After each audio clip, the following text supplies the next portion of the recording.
Hello and welcome back to Inquisitor Martyr. Last time we ended up going after...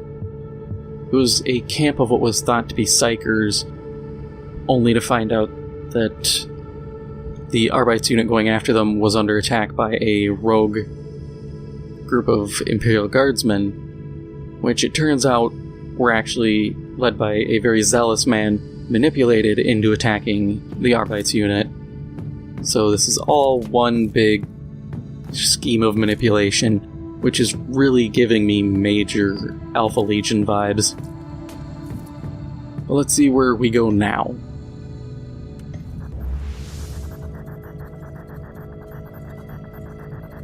It is now clear that the whole Psyker report is a fabrication and the leak was deliberate. The purpose of this misinformation remains unknown, but it undeniably entices violence, potentially on a larger scale.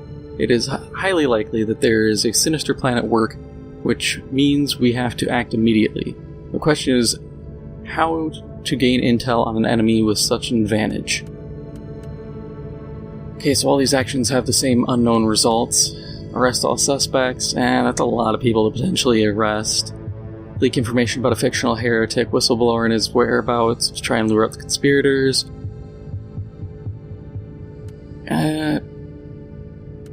We'll just go with the leak, because waiting is just going to cause more problems.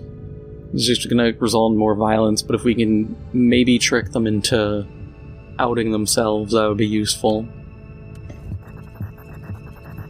Although the agents assigned to the task have done their duty diligently, ultimately it was a wasted effort. Conspirators have evidently gone to ground and did not respond to our lures. In hindsight, we may have underestimated our enemies and their resolve. Kind of expected it. I feel like none of these are good options anyways. It would also be foolish to think that they've given up their plans. We may have lost our chance to get ahead of trouble, so we must be ready for anything. The case has finally moved forward, but not in a good way. Unfortunately, the conspirators have come out of hiding and started a massacre. They managed to create a localized warp breach, letting the minions of chaos through. The incident is small enough to contain, but we have to act without delay.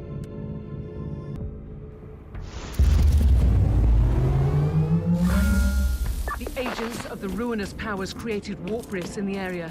We have to seal these gates, or we will face a demonic incursion. We're both aware of the consequences. I realize this game doesn't have, like, proper Chaos Champions. Or Chaos Lords. They'll have guys that are like, oh, it's a champion in title, but they're not, at least to my knowledge, like normal champions in 40K, which is kind of interesting. That would have been cool to have, like, Chaos Lords. I think of Nemeroth from Space Marine. It would actually be really cool. It would be a really kind of a long mechanic to have, but I think it would add to the game is introduce effectively the Nemesis system from Shadow War, Shadow of Mordor. I love that system. I think almost any game can benefit from it, but introduce that, and then what it is you introduce... I'm trying to think of a way to describe it.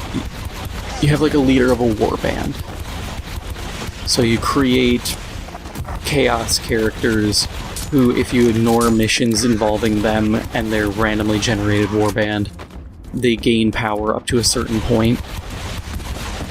And of course, ignoring them gives you extra rewards. This way the player can kind of farm them without farming them. You know, because it takes a while to build them up. But then you get a very interesting, you know, somewhat random gen character you fight against, whose abilities can have a pretty big pool to choose from. You know, they might be a psyker, they might be a... I'm trying to think, like, standard Chaos Champions, they might be... If they're Slaneshi, they might be a Noise Marine, or whatever it may be. And that gives players a lot of variety out of something relatively simple.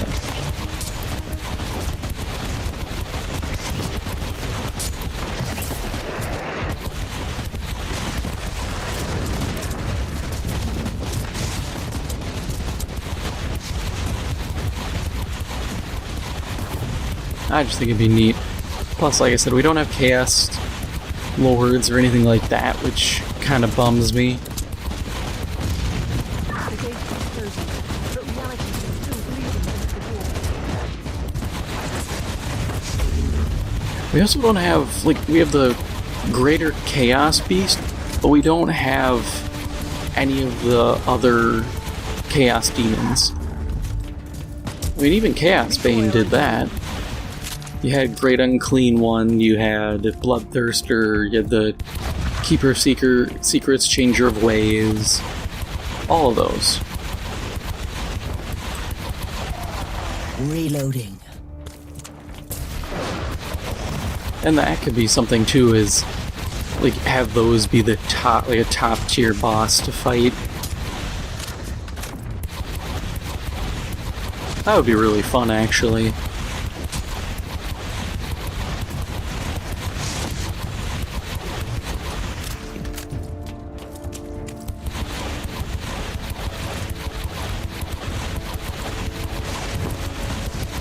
But I feel like at that point you might as well just save it for an Inquisitor 2,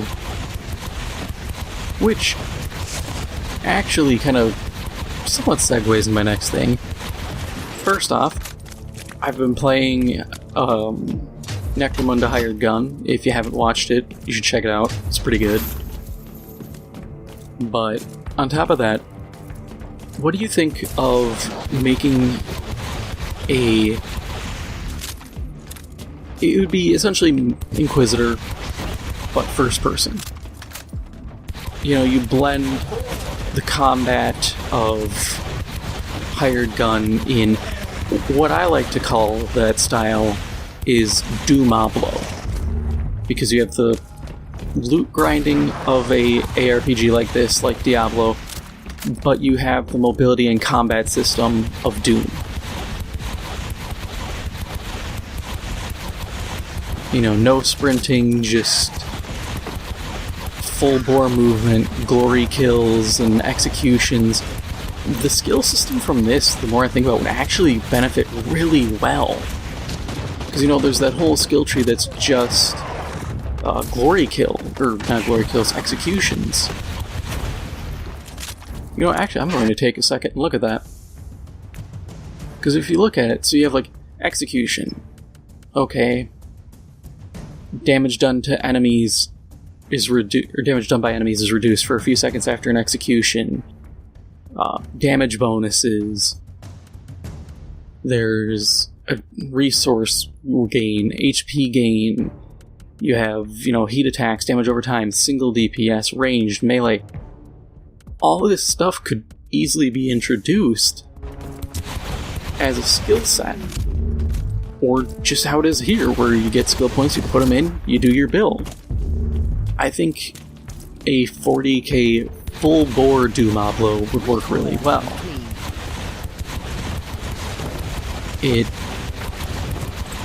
Because I think it would do better than, say, how Borderlands 3 has done.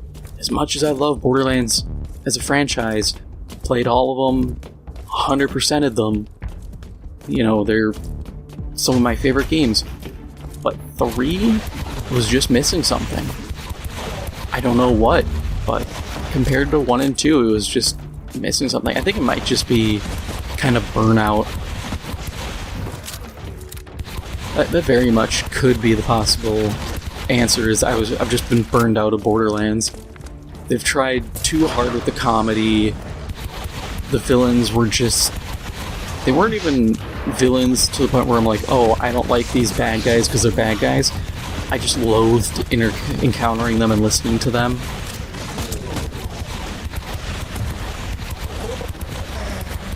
Getting rid of a lot of the weapon tiers and stuff like that. Getting rid of the raid bosses in 3 was an absolute mistake. 210% horrible mistake they made. Especially considering finally adding instance loot. They should have went all in on that, because that would have been a great selling point, because that's what I hated about doing raids in 2, was you would fight and people would just sprint in, grab all the good loot, and leave. So you had to avoid playing with randoms, but I never had a full team to do the raids. So I just never did them except, I think Master Guy? The guy who you had to get him to step into the acid pools to make him vulnerable. There was a glitch spot where you could hide and take no acid damage and he couldn't hit you, but you would just fill the room with acid and burn him to death slowly. Like, that was the thing I did to do a raid, and it was so bland because of it. But I don't know. Do you have that problem if you played the game? I feel like I'm not alone in being kind of disappointed both in 3 and feeling like they cut out things they really should have kept.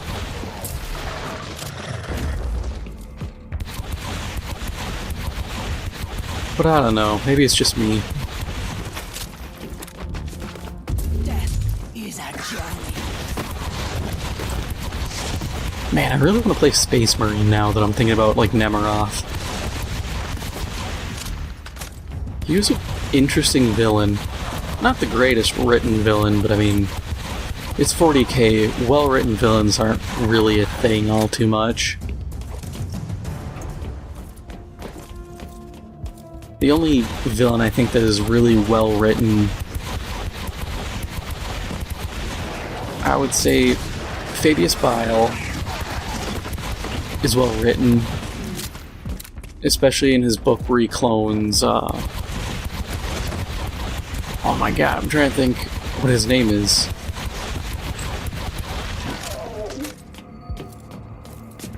Boy, I love drawing blanks on names.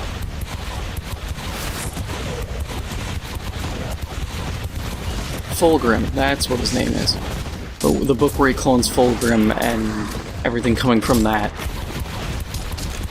Like, he's really well written. I think Fulgrim to a degree is well written. Erebus and Abaddon, I think, were fairly well written. Horus. Past that, I feel like a lot of villains in 40K are kind of mustache-twirlingly evil. Or they're really flat, one-dimensional villains. That's the problem Chaos has, is every villain is just like, I'm evil, I do it for Chaos. It's like, really? You don't have any other drives or desires? It's like, no, I want to watch the galaxy burn. It's like, okay, Joker, calm down.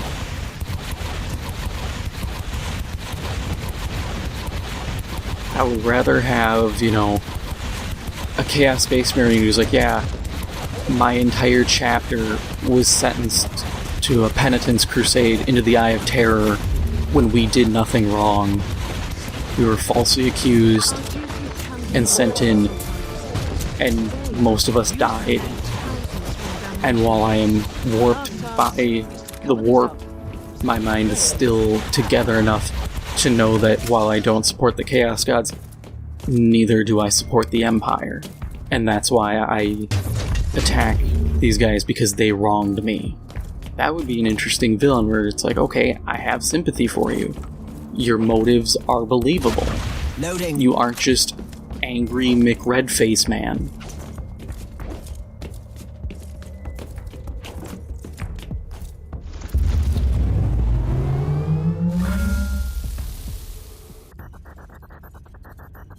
That was a close call, but the greater catastrophe has been averted. A large number of conspirators have been exterminated at the site. The rest are being hunted down by Arbite's formations eager to reaffirm their loyalty to the throne. There has been another sudden turn of events. An Imperial Purgation fleet has just arrived in orbit. Following an apparent quest to conduct large-scale purge on the planet, the situation has turned even worse. As we are about to gain control over the fleet using our inquisitorial warrants, the flagship was boarded and taken over by unknown forces. Communication was lost, and sensors indicate the ship's batteries are preparing for an orbital strike. This just screams Alpha Legion. Like, all the sinister betrayal, oh, it was a deception within a deception kind of deal. It just says Alpha Legion. But that is all for now. We'll probably find out what happens with all this next time. If you enjoyed this episode, make sure to hit the like button. It helps out the channel a lot. And if you haven't already, make sure to hit the subscribe button. Thank you for watching, and I'll see you in the next one.